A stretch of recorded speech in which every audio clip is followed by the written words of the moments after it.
All right, let's check this debate out. This dude, Billy Carson. What's up, everybody? How you guys doing? Sorry about that. So there's this conversation that Billy Carson, who, man, this guy, he's very interesting. Like he's he's an interesting guy.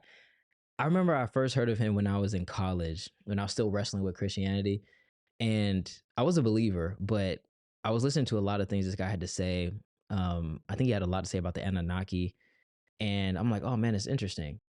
But as much as I would listen to him, I found myself not really like agreeing with anything he was saying. But he's just an interesting guy, you know. He makes you think, and I'm very much a guy that likes to think through things. That's the only reason why I even became a Christian, because I thought about salvation. I thought about I thought I took the Bible for what it says and applied it, you know. And I think God is okay with us thinking through things, you know. There is faith. Faith is the currency, but he calls us to think, you know, to have some knowledge, you know, have some wisdom and to seek wisdom, right? But anyway, Billy Carson, he had a conversation with this guy named Wes Huff. Uh-oh. I forgot. I think I was supposed to renew my lease. I'll do it later. He had a conversation with a guy named Wes Huff, and apparently it didn't go well for him. He's against Christianity. He has some other reason for creation. I was told about this conversation from my boy Nick. He said you should check this out. I think you'd be interested in it. So I'm gonna check it out. I'm gonna check out this guy named What Do You Meme? This guy's channel. I'm gonna check out what he has to say, only because the original conversation is like 2 hours long, and I don't really want to listen to the whole 2 hours long thing. So this guy, What Do You Meme? I don't know his real name. I like him. He's good. I haven't listened to him in a while either, but he's the first one I saw talking about it. So we'll get some information about this debate if you haven't watched it, and I'll provide some of my inputs. I haven't watched this video, so we're watching it in real time together. So let's do it. His fans call him the biggest threat to Christianity, and he calls himself, guess what, guys? I'm one of the foremost world leader in the knowledge on ancient texts and tablets, scriptures, papyruses, and cylinders. But Billy Carson recently faced a challenge like never before, a debate with Wes Huff, a Christian scholar and historian, and afterwards, Billy reportedly showed up to the producer's house at 2:30 a.m. demanding that the footage not be released. And if you haven't heard about this debate yet, he went to the producer's house demanding that this does not be released. That's crazy. I hope it wasn't because he had too much pride and he's like, oh man, like I just gotta be right. And that's the unfortunate thing. Like some people they just want to be right. They don't want to hear the truth, even if it's right there in your face and you were wrong. Like I don't care if there was like, if you took like 20 years of your life proving Christianity wrong and then you find out it's right, but you just want to be right. So you just ignore the truth. That's sad. So I hope that's not the case. Maybe it's just because he misquoted something and he's like, hey, I didn't mean that. Like I really meant something else. I don't know. That we'll find out. But that's crazy. Go up to his house in the middle of the night, like, hey, do not release this. That's crazy. Okay, let's keep listening. there is a reason for that. In the wake of the interview, Billy Carson has asked that the recording not be released. In my personal opinion, the conversation did not go well for Billy, though. But fortunately, I got my hands on a copy, and after watching it, I can see why Billy tried to keep this off the internet. For the very first, and likely the last time, Billy had a debate where his claims about Christianity were put to the test. So let's break down why this debate was so damaging to Billy's credibility and his claims about Christianity. So the debate started off with Billy's argument that Jesus was never crucified, which, of course, if true, that means that Christianity is false. And here's the evidence that he gave in support of his claim. Not only that, but it also proves Islam to be right, because they say Jesus was never crucified. That's interesting. In my videos, and if you listen to the podcast, the statement is according to the Sinai. Let me pause that real quick. We know, of course, that he was. And even historians like Josephus record the testimony of these eyewitness people that are like, man, these people really claim that this gentleman rose from the dead. This Messiah rose from the dead, and they're willing to die for it. And Josephus, he's just a historian. His stuff is not even in the Bible. It's history that Jesus was definitely crucified. Okay, let's continue to listen. Bible, Jesus wasn't crucified in that Bible. And that Bible predates the King James Version of the Bible. And the text there actually is about 12 to 14,000 differences between the Sinai Bible and the King James Version of the Bible, which came much later. And then also one of the things that were interesting is that they discovered the book of Jesus' wife, which is at the Harvard Seminary, which according to some scholars, that's a little controversial, but they claim that this is an accurate record that Jesus may have even been married. Oh my gosh, I've actually heard this before. There was this lady, she like raised dogs. All right, she was a dog breeder, and she told me that there's this potential belief that Jesus actually got married, he had kids, and the lineage of Jesus's seed traces down to Donald Trump. And I'm just like, yeah, no, I don't. Jesus did not have any kids or get married. I think that would just make it so like biased, like that family line, but like they're God's kids for real. Like they're literally from the line of God. Jesus would never do that because he wouldn't even baptize people. It was just John the Baptist or his disciples that were baptizing people, right? Because I think if you would say, "Oh, I got baptized by God," like that's kind of something to boast in, Anyway, I mean, I get too sidetracked. Which then, adds more, if that's true, it adds more to the hypothesis that maybe he wasn't crucified. So basically he's saying that this alleged Sinai Bible doesn't claim that Jesus was crucified and that it predates the King James Version of the Bible. And by the way, on a little side note, there's no such thing as a King James manuscript. Like the other translations, the King James Version is just based on the biblical manuscripts that were found. And in addition to the evidence that Billy provided against the crucifixion of Jesus, Billy also says that we discovered the book of Jesus' wife, which he claims shows that Jesus might have been married. Now, I addressed these claims in another video I did on Billy a few months ago, but listen to how Wes responded. When you say the Sinai Bible, what are you referring to specifically? It's the biblical text that was written. It made it into you can actually look it up on Amazon. It's a Bible I have a version at home. It's called the Sinai Bible, right, from Mount Sinai. I'm assuming that's the mountain that they're referencing there. But they put together their own version of the biblical text prior to the King James Version being put out. Sure. So when you refer to the Sinai Bible, would you be referring to Codex Sinaiticus? Like the codex that comes... Okay. So the reason why Wes is asking him this is because there's no such thing as the Sinai Bible, apart from a title that someone on Amazon gave it for a copy of it that they were selling. But that book only contains the Codex Sinaiticus, which is really bad news for Billy, because as Wes makes very clear... So I work with manuscripts in my linguistic work. I'm an expert on early Christian scribal culture, and particularly in Greek and Coptic manuscripts. I actually have a facsimile. So I have a photocopy that was done by the British Library of Codex Sinaiticus that I work with in my office. So I have it here. And the Codex Sinaiticus in particular is just it's a 4th century Greek manuscript. Mm-hmm. It comes from approximately between 325 and 350 AD.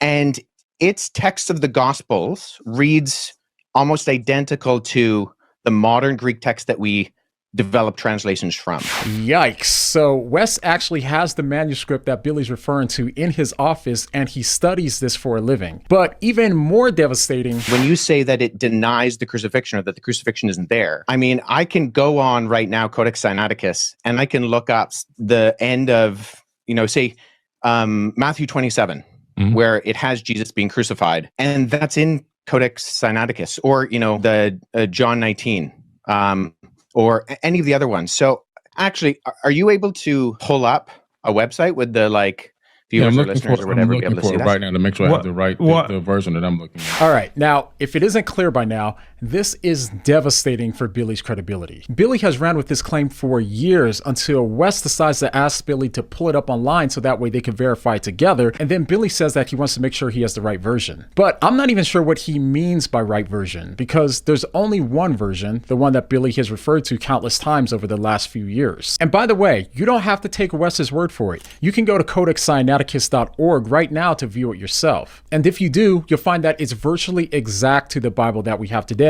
which is... What's interesting? I didn't know he was saying this for years. This is why I said I think God is okay with being not questioned, but being researched. How come no one for years has looked up this Sinaiticus thing? I've never even heard of this before, but first thing I would have did was like, okay, Billy, let me look this up, because again, like I mentioned, he talked about the Anunnaki before and stuff, and I think I seen that Joe Rogan interview, and I'm like, oh, Anunnaki, he's talking about the sons of God that came down in Genesis chapter 6, I think, and has sex with humans and stuff. He's talking about that, saying that they came down, they created humans so they can mine gold, I think, or something like that. I think this was Billy Carson. But we got to get in the habit of researching things. Like even me, like whatever I say, just look into it, because I'm just a person, that becomes a form of idolatry when we just take the word of what people say without testing them. We got to test these teachers. We got to test these prophets. The Bible says to even test the prophets, see if whatever they claim comes to pass,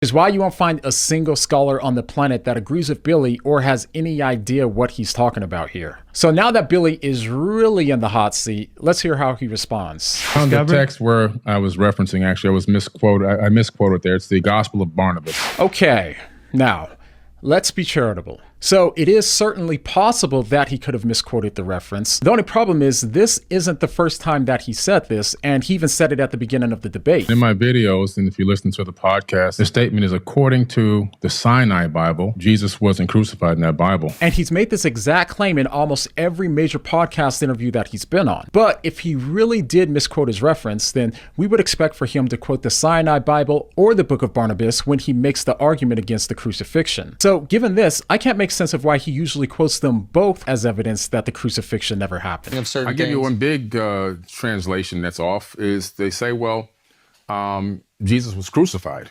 Whoa. Well, that doesn't exist in the Sinai Bible. What happened? It doesn't exist in the Book of Barnabas. So if I was a fan of Billy, then I would be pretty concerned that prior to this, he hasn't had a debate where someone can challenge him on his claims. And the first time that he was challenged, he basically admits that he was wrong. And this shows that he's been undeniably misleading people with this claim. But I'm sure that we could all overlook this mistake if the point about the Book of Barnabas still stands, right? Well, let's see what Wes has to say about this claim. The Gospel of Barnabas is a really interesting document because it is a known forgery. It shows no actual indication of evidence of coming from or even having knowledge of first century Jewish understanding. And I think a bigger problem is that the Gospel of Barnabas actually paraphrases Dante's Inferno. Never mind the fact that we don't have any evidence of it prior to the 14th century, and none in any other language other than Middle Age Italian Italian and Spanish. Okay, now what Wes said there was... Man, this guy's just like, I love that guy, Wes. I want to be like him. I want to be like him. I want to be that knowledgeable where I can just be like, oh yeah, like I can pull up references and citations to counter what you're saying with actual facts. A lot of people just need the facts. Was incredibly important because the first piece of evidence that Billy gave in support of his claim that Jesus was never crucified was based on the claim that these books came before the King James Bible and didn't include the crucifixion. But the actual biblical texts that our Bibles are based on, they reference the crucifixion and go back to the 2nd century. So that means it's impossible for Billy to be correct about this, since he cites the Sinai Bible that goes back to the 4th century and does reference the crucifixion, and the Book of Barnabas is more than 1,000 years later than the biblical manuscripts that we have, and it wasn't even written in Greek, but instead Italian and Spanish, and by the way, it was a proven forgery. So now that Billy's back is up against the wall once again with facts that refute his claim, let's hear what Billy has to say for himself. It's a known forgery. I mean, no one's referring to the Gospel of Barnabas as anything other than... If you say it's a known forgery, yes, but I'm going to go with that. Let's talk about the Old Testament a little bit. Wait, so his response was, if you say it's a forgery, I'm going to go with that? Now, if Billy really is one of the foremost world leader in the knowledge on ancient texts and tablets, scriptures, papyruses, and cylinders, then we would expect to at least hear some response to what Wes said, since Billy's claims about Christianity quite literally depend on those facts being wrong. But sadly, it seems that Billy didn't have a response to the facts that Wes pointed out. He instead tried to move to the Old Testament, but Wes wasn't going to let him off the hook that easily. He wanted to make sure that they first discuss Billy's final piece of evidence that he gave in support of his claim, and that evidence was Jesus had a wife. If you say it's a known forgery, yes, but I'm going to go with that. Let's talk about the Old Testament a little bit and leading up into the New Testament. Well, hold on, because Do you mind if I address the gospel of Jesus' wife? Sure, go ahead. What was her name Yeah, again? I'm like trying to write notes like I know what I'm doing, but I'm just curious. So the gospel of Jesus' wife doesn't actually mention. So oftentimes what happens is that the text of the gospel of Jesus' wife is kind of paralleled with the gospel of Philip, which mentions that that Jesus would kiss Mary Magdalene on the mouth. The reason we know it's also not legitimate is because we can tie it directly to not copying from an ancient text, but actually copying from an online version of the Gospel of Thomas in a PDF form. And the mistake on that PDF form was copied into the text that was borrowed in the phraseology of Jesus' wife. All right, so what Wes is saying here isn't some sort of claim that's hard to verify. You literally can't Google Jesus' wife without seeing tons of articles explaining exactly how all of this went down. This alleged inscription about Jesus' wife wasn't copied from an ancient text, but instead from a modern PDF of the Gospel of Thomas that had an error in it, and the forger accidentally copied the same error. So it's true that Harvard was initially fooled into believing that it was legit, only later to clarify that it was a forgery due to the reasons that Wes brought up. So unless Billy literally doesn't do any research, there's no doubt in my mind that Billy's aware of these facts. So the real question is, how is he going to refute these facts and respond to the claims? I don't know anybody in the field of papyrology, paleography, historiography, who actually refers to these documents as being legitimate. That's fair enough. I can respect that. So let's go into the Old Testament a little bit. So once again, Billy has no rebuttal and is trying to pivot to the Old Testament, despite him going on every major podcast telling people that this is evidence that Jesus had a wife. And just so we're all on the same page here, at this point, Billy has given 3 arguments to undermine the credibility of the Bible and the faith of Christians. His first argument was that the Sinai Bible doesn't mention that Jesus was crucified and that it came before the King James Version. But in reality, not only is there no such thing as the Sinai Bible, the codex that he's referring to does mention the crucifixion and is virtually exact with the Bible that we have today. Man, you guys, as I'm watching this, I'm reminded of this scripture. It's in 1 John, I believe chapter 2, verse 22. Who is the liar but he who denies that Jesus is the Christ? This is the Antichrist, he who denies the Father and the Son. He's just lying, just trying to just deny everything without any truth, like without any reason, it seems like. And that's unfortunate, man. Like, just be like, oh man, okay, my bad. Dang, okay, how do I get saved? You know, like, I don't know, man. The second piece of evidence that he gave was for the Book of Barnabas, which was written in Spanish and dated well over 1,000 years later than the biblical manuscripts that we have currently. And lastly, he appeals to the gospel of Jesus' wife, which was actually just a small fragment that was a proven forgery. And to make matters worse, Billy didn't have a sufficient rebuttal to any of these claims. So at this point in the debate, Wes has successfully refuted every claim that Billy made with facts that anyone watching this video can easily go verify. So now we're all starting to see why Billy worked so hard to keep this video off of the internet. But after having all of his claims on the New Testament utterly demolished, Billy once again tries to pivot the conversation to a place where he seems to feel more confident in his research, the Old Testament. That's fair enough. I can respect that. So let's go into the Old Testament a little bit. Predominantly, from my research, I discovered that a lot of information from the Enuma Elish and the 7 tablets of creation is a lot of in Genesis, a lot of the creation story that comes into Genesis. Not all of it, but because obviously Genesis is a much smaller version of a much bigger story. But it's literally almost word for word from the Enuma Elish. So Billy's basic argument here is that the Old Testament, particularly Genesis, was copied from other ancient texts, and he says that the Genesis creation account it's literally almost word for word from the Enuma Elish. Which is an insane claim to anyone who's read both, which is why Wes decides to ask Billy if he's read it before making a really smart move. Have you read the Enuma Elish? Yeah, I've done lectures on it.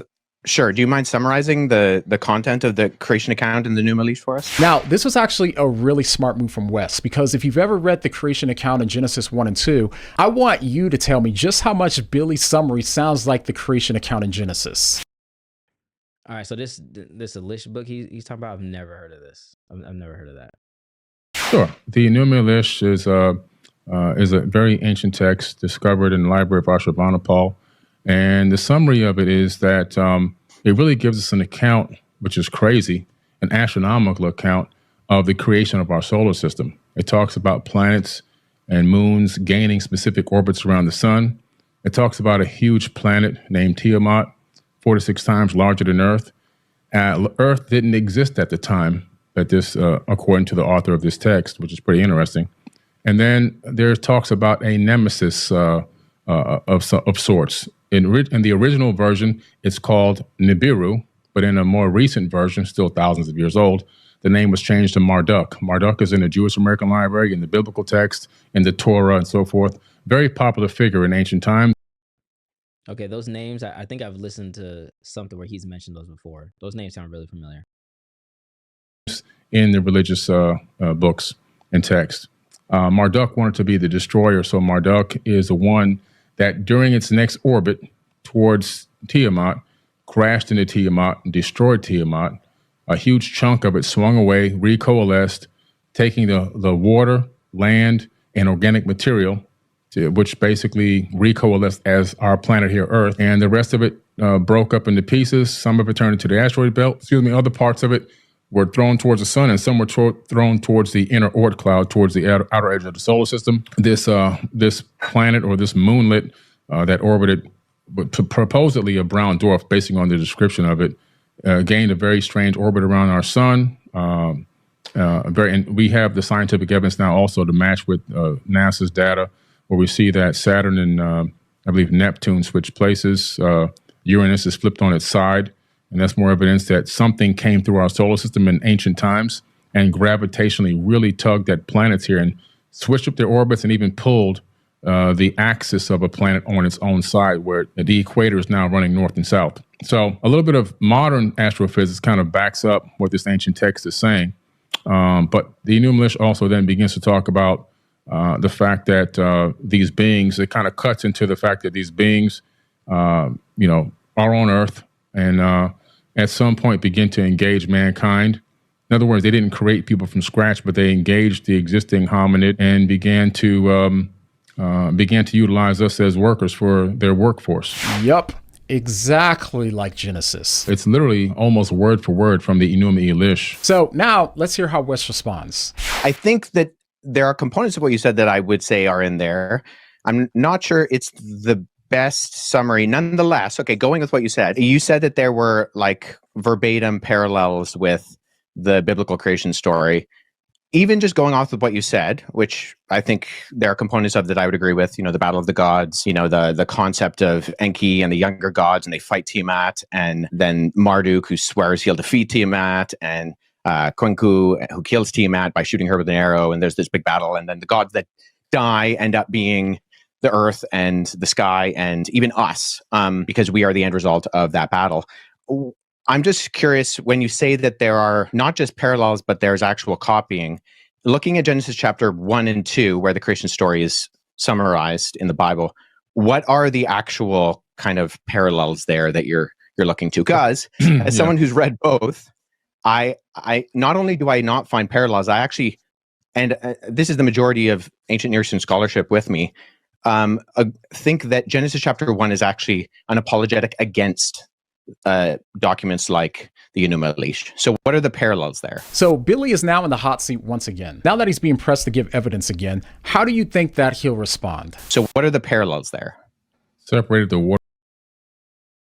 Okay. How do you think he'll respond? So he jumped to the Old Testament. Maybe he'll jump to the New Testament or something. I don't know. Let's see. From the waters, for example. That's in the Enuma Elish, and that's also in the biblical text. And as polite as Wes is, he simply couldn't hold back his amusement at this point. Okay, that I would agree is a parallel. The only reason I highlight that is that if you're making this the argument, because if you brought it up, and I mean this with all due respect, there are superficial parallels. I would agree. The separation of the water, the concept of the earth being formless and void. That's also in the Enuma Elish. However, I think all the other details, it's the details that make the difference. And if we're looking at not the superficial crossovers, but the actual themes and concepts of what it's saying, you don't have a creation within 7 days. The Bible's not going to take the Enuma Elish and put it into the biblical text. there are certain words that they utilize that let me know that they copied it from that text. Like, for So example, what words? separating the water from the waters, the void, the earth being void. That information is literally just copied over. So it tells you that somebody saw that and said, let me add it to this book right here, or let me add it to Sure. this scripture or this papyrus, because it wasn't a book yet. So initially, Billy said that Genesis was copied word for word, and then he provided part of one sentence in support of his claim, with Wes providing another. Then when asked for clarity, Billy repeats Wes's second sentence back to Wes in support of his claim. And then Billy seems to change his argument to say that there were some sentences that were copied, even though he could only provide part of one, and Wes gave him the other one. So let's go ahead and hear his response to this, and then we'll wrap up. Let me just say this. So the reason why I say it's actually an apologetic against that is because the purpose of the Enuma Elish, which the Babylonians read every Babylonian New Year, was to point out the fact that the deities, and there's countless deities in the Babylonian pantheon, they actually come from the created order. So they're not outside of time and space. They actually come from the created order. And when they die in this battle, right, when Tiamat is defeated, the defeated gods become the earth and the sky and the plants and even you and me. And in that sense, the theme is that you don't actually have any purpose or end result, and you're not created in the image of God. In fact, in the ancient Babylonian system, only the kings were created in the image of God. I would say what we see within the biblical account is that God purposefully creates. There's only one God. He purposefully creates, and then he creates and it's good. And it continues to say it's good 7 times. And then at the end of chapter 1, just for, the thick people in the original audience, it says, and then it was very good. And then he creates humanity, not kings, but simply the humans that he creates in God's image. And they have purpose and meaning, and that instills them with this creation order. And that's not what we find in the Enuma Elish. In fact, we find the opposite in the Enuma Elish, is that the created order is not good, it's a mistake, and that you are not created in the image of God. And there's a reminder that regular people are not created in the image of God. I would say, just with all due respect, the parallels linguistically are not there. There might be superficial kind of concepts that are there, but they're so superficial that we can find them in everything, in the sense of I'm in my office studio, you're in your office studio. That doesn't mean that, that we're the same people or we're even in the same place. Does that make sense? Yeah, but I don't agree with that. I just see if I have all these texts out, there's a lot of different information that you can see. There's a lot of it's been copied word for word into the biblical text. But what's the word in for word? In your version of what you believe in, you keep saying that God's a he. Yep. And so where do you get that from? And once again, Billy failed to provide a response to Wes's fact-based claim and didn't provide a counterclaim before deciding to change the subject. So we're barely even 30 minutes into the debate at this point, and so far, Wes has completely dismantled every single piece of evidence that Billy has brought forth, and the rest of the debate continues to go on just like this. And by the way, there were countless copyright claims being filed to protect Billy to have the videos taken down, but it seems now that there's so many clips surfacing that the videos are now being left alone. So we'll see if this video even stays up, but I think it's now clear why Billy wanted to keep this debate off the internet so badly. He wasn't capable of providing any evidence for any of his claims that he's been teaching for years that are causing people to doubt the validity of the Bible. And if people want to question the veracity of the Bible, then they should do so based on facts. But as we've seen in this debate, the facts overwhelmingly support its reliability. So all in all, this debate serves as a reminder that Christianity is built on a firm foundation, not myths or misinformation. And most importantly, this points us back to the heart of the gospel. Christ really did live, die, and rise again, which is a historical event that changed the world forever. And his resurrection isn't just a claim, it's the cornerstone of our faith and the hope that we have today. Now, if you want to dive deeper into how the resurrection changed the entire landscape of the region at that time, go ahead and check out this video and check out Wes's channel, as well as a link to the full debate below. Amen. Amen. This guy's good. What do you mean? This guy's good. That is unfortunate. Oh man, it's dark now. That is so unfortunate that what does the Bible say? I think he said if you wrestle with foolish people, like just don't do it, right? And by the way, I'm not saying this guy's a fool, but the Bible says the fool says in his heart there is no God. I think this guy's actually pretty interesting, like I said, and he's pretty smart, but I mean, come on, dog. Okay, maybe Do not answer a fool according to his folly, or you yourself will be just like him. Answer a fool according to his folly, or he will be wise in his own eyes. Sending a message by the hands of a fool is like cutting off one's feet or drinking poison. Like the useless legs of one who is lame is a proverb in the mouth of a fool. Like tying a stone in a sling is the giving of honor to a fool. Like a thorn bush in a drunkard's hand is a proverb in the mouth of a fool. Like an archer who wounds at random is one who hires a fool or any passerby. As a dog returns to his vomit, so fools repeat their folly. Do you see a person wise in their own eyes? There is more hope for a fool than for them. I think that's the one I was looking for. A fool says in their heart there is no God. That's just what the Bible says. That was interesting. All right, let's talk about this Mary movie. Let me know what you guys think about this this Billy Carson guy. If you ever heard of him too. Love you guys. We'll talk soon.